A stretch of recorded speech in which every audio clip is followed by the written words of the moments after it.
गीत गाने का पर्पस क्या था? गीत गाने का पर्पस था पर्यटन पे चर्चा हो रहा था। तो पर्यटन का मतलब क्या होता है? पर्यटन का मतलब झील, झरना, नदी, जंगल, पर्वत, पहाड़।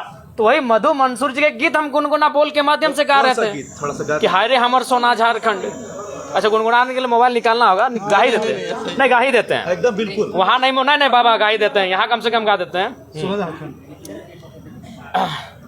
कि स्वर्ण रेखा, शंख, कोयल, मयूराक्षी, दामोदर, फाल्गु नदी नहीं, साहेबगंज में गंगा बहे, फाल्गु नदी बढ़ाकर, अंधन से भरल धरती सबसे सुखी संपन्न, हाय रे हमर सोना झारखंड। अच्छा बताइए, इस गाना में क्या आपत्ति है भाई? लेकिन ये नहीं, ठीक है पांडे जी, मेरा बात सुनिए, आपका भी कहना सही है।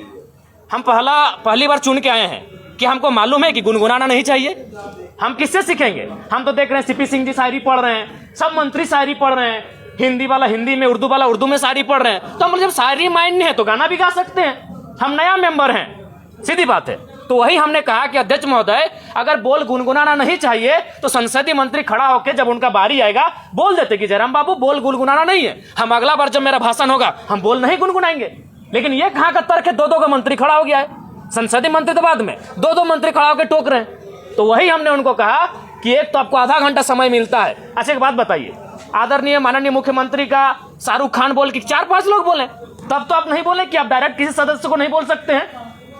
भैया भाभी जब आधा घंटा, कल्पना भाभी, हेमंत सोरेन जब मंत्री लोग बोलने लगता है तब तो कोई नहीं बोलता है कि आप किसी व्यक्तिगत पे बात क्यों कर रहे हैं। हमने बस यही कहा था कि पर्यटन मंत्री हमारे पड़ोसी हैं, पराशर की ओर से वो भी आते हैं, उनके लिए गीत सुनाएंगे तो ठीक है, डायरेक्ट नहीं बोलना चाहिए। उनको आधा घंटा का समय मिलता है, आप 30 सेकंड बोलते हैं कि माननीय जयराम बाबू नए सदस्य हैं, अगला बार इस बात का ध्यान रखेंगे। फिर अगर हम दोहराते हैं आप टोकते हैं। तो हमने उनको वही कहा, और हम तो भाई इसी पहचान से अंदर आए हैं, तो अंदर भी थोड़ी बख्शेंगे। हमारे साथ हमारे समय में कोई कटौती करेगा, हमारे साथ कोई अगर ज्यादा करेगा तो हमने बख्शने वाले हैं, चाहे वो कोई मंत्री रहे चाहे वीआईपी रहे। वही हमने कहा, बैठिए चुपचाप। आप मंत्री ट्रेजरी बेंच पर बैठे, चुपचाप बैठिए। आपको मंत्री बनाया गया है काम करने के लिए, ये मीडिया में आने के लिए नहीं। उछल कूद मत कीजिए। हाँ, उनका हम सम्मान करते हैं, मंत्री हैं, माननीय है, लेकिन उनका ये व्यवहार उचित नहीं है। आज ये ज्ञान दे रहे हैं, उस दिन आपका ज्ञान कहाँ था? जब आपने इरफान अंसारी जवाब दे ही रहे थे, आपने टोक दिया। इरफान अंसारी जो शायद ध्यानाकर्षण था या अल्पसूचित था या तारांकित प्रश्न था, किसी माननीय सदस्य के प्रश्न का उत्तर दे ही रहे थे, आप खड़ा होकर उनको टोक दिए। उनको सवाल का उत्तर देने देते हैं, उसके बाद आप कहते हैं कि ऑब्जेक्टिव टू ऑब्जेक्टिव होना चाहिए, एक्सप्लेनेशन नहीं। तब आपका संसदीय, अरे भाई नया चूंकि वित्त मंत्री जी अभी इलाज के लिए गए हैं, संसदीय मंत्री, इनको प्रभार मिला है, तो हमारे बड़े भाई माननीय भी उछल कूद करने लगे हैं, अपने आप को सदन से ऊपर ये लोग समझने लगे हैं। और खैर इरफान भाई साहब का तो आदत है, उनको भाई मीडिया में बने रहने के लिए उछल कूद करना जरूरी है। जिस दिन उनका बजट पारित होगा उस दिन तो बोलेंगे ही, और बाकी दिन भी हल्ला, लोगों को टोकना, ये उनका परंपरा बन चुका है। बोलना क्या चाह रहे थे? बोलना हम यही चाहते थे, पर्यटन का बात था। हम मधु मंसूर जो पद्म श्री विजेता है, हम उनका एक 4-5 लाइन का बोल था, उसको सुनाना चाहते थे। जयराम जी, तो आपको क्यों लग रहा है ऐसा क्यों हो रहा है? आप एक अपने दम जी पे अकेला आसपास विधायक, बिल्कुल वही कारण है, उनको वही कारण है कि पूरा राज्य जयराम महतो को सुनता है। इस व्यक्ति को, इस लड़के को यहाँ से नियंत्रण में रखा जाए, मुद्दों की बात करता है, जिन मुद्दों को कहने से लोग डरते थे। आज 25 साल हो गया, जादूगोड़ा का मुद्दा सदन में आया था। मैं आपसे पूछता हूँ, आज लोग बर्बाद हो गए, जादूगोड़ा में बर्बाद होने की कगार में है, आज तक सदन तक नहीं पहुंचा, क्योंकि वो मुद्दे सदन तक आ नहीं पाते थे। और ये लड़का बिना डर का, बिना भय का उन मुद्दों को सदन तक लेके आता है। तो इन लोग को हालत खराब है हमसे, और ये बोलते हैं कि नहीं डायरेक्ट आप किसी सदस्य को नहीं लेकर सकते। कैसे नहीं होता है जी? इसी सदन में लोग हिज ... हम नहीं पूरा बोल रहे हैं, बोल के पार हो गए, लो ... बोल के पार हो गए इसी सदन में। तब इनकी ना मर्यादा कहे गए थे, हमें झारखंडी गीत सुनाए, तो इन लोगों को परपरी लग गया भाई।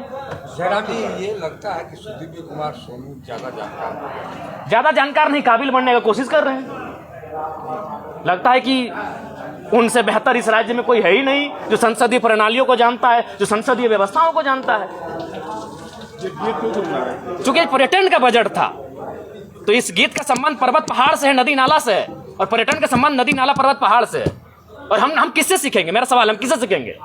हम जब सदन में पहली बार आए तो हमने देखा सभी मंत्रियों ने शायरी पढ़ा, सभी मंत्रियों ने कविताओं को पढ़ा, तो हमने भी प्रयास किया। कोई शायरी को पूछना था कि कोई सवाल था? नहीं, हम इस गीत के माध्यम से झारखंड के पर्यटन को बढ़ावा देने पर चर्चा कर रहे थे।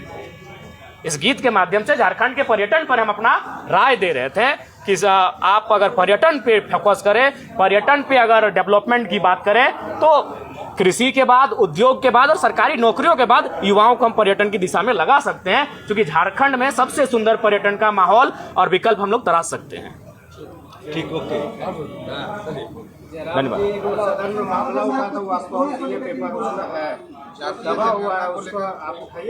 देखिए, आप तो जान ही रहे मामला आप अभी हमें दिए हैं। हमारे पास जो मामले हैं पेंडिंग है 2 महीना 3 महीना से जो देके भेजे हैं, निस्संदेह हम विस्थापन के लिए हमने ध्यान आकर्षण डाल दिया है। अगर हमें बहस का मौका मिला, निस्संदेह। धन्यवाद। आपको लोग बोलता है कि अब सदन में भी जो है जयराम महतो से डरने लगा, इसलिए मंत्री जो इन्हीं को टोका टोकी करते हैं, दूसरे को मैं उनको अगली बार जब मेरा बात आएगा तो इस बार हम बजट पे बात नहीं करेंगे, अपने विषय पे बात नहीं करेंगे। उनको ही हम अपना जो 2 मिनट का समय है पूरे मंत्रियों पर और जो खड़े हो रहे हैं डायस पे, उन पे ही हम अपना बात करेंगे। धन्यवाद।